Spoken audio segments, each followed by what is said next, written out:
il est important de noter que la simple logique vous conduit à Dieu.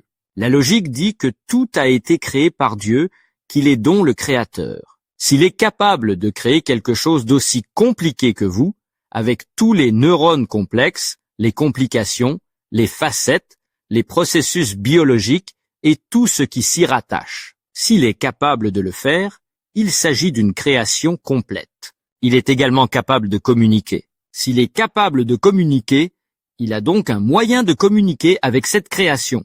Dernière étape, prendre tous les livres du monde, tout ce qui a été écrit, et explorer ce qu'est sa façon possible de nous parler, de vous parler. Et si vous faites une recherche honnête, il ne reste qu'un seul livre dans lequel il est possible que Dieu ait parlé à travers lui. Et c'est la Bible. Il n'y a aucune chance que vous vous retrouviez sur un autre livre. Il n'y a qu'un seul livre qui ait ce statut historique, avec tous les événements qu'il décrit et dont l'archéologie et l'histoire démontrent qu'ils se sont produits.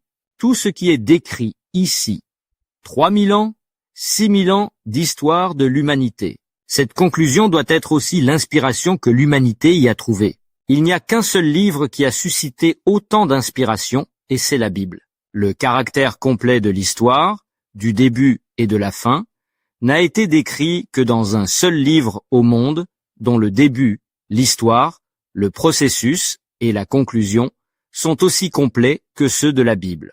Il y a d'autres choses pour lesquelles on ne peut vraiment pas conclure autrement, à savoir que si Dieu existe et si Dieu a communiqué avec l'homme, c'est forcément par le biais de ce livre. Si vous dites alors « Non, il n'a pas parlé à travers ce livre, je ne crois pas en la Bible, je ne crois pas qu'elle vienne de Dieu », alors vous dites aussi que Dieu est incapable de communiquer avec l'homme, qu'il est donc impuissant à le faire. S'il est incapable de communiquer avec les humains, il est également incapable de créer un être humain. Vous êtes donc en train de dire que Dieu n'existe pas. Il n'y a donc pas d'autre option. Logiquement, il n'y a pas d'autre option. Dieu existe, il a tout créé, et la Bible est son moyen de communication avec l'homme. Si vous ne pouvez pas accepter que la Bible vienne de Dieu, vous n'arriverez à aucune autre prémisse logique, quel que soit le livre que vous choisissez, le Coran en particulier, pas du tout. La question est donc de savoir ce qu'il a réellement dit. S'agit-il alors de dire que ce qu'il dit est vrai? Oui, je le pense personnellement.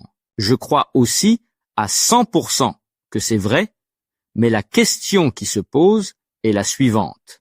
Qu'est-ce qu'il voulait vraiment vous dire? Vous ne le découvrirez que lorsqu'il ouvrira le livre.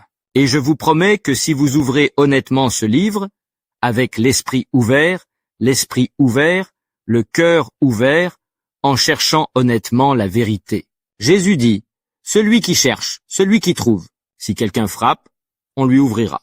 Celui qui prie, celui qui reçoit.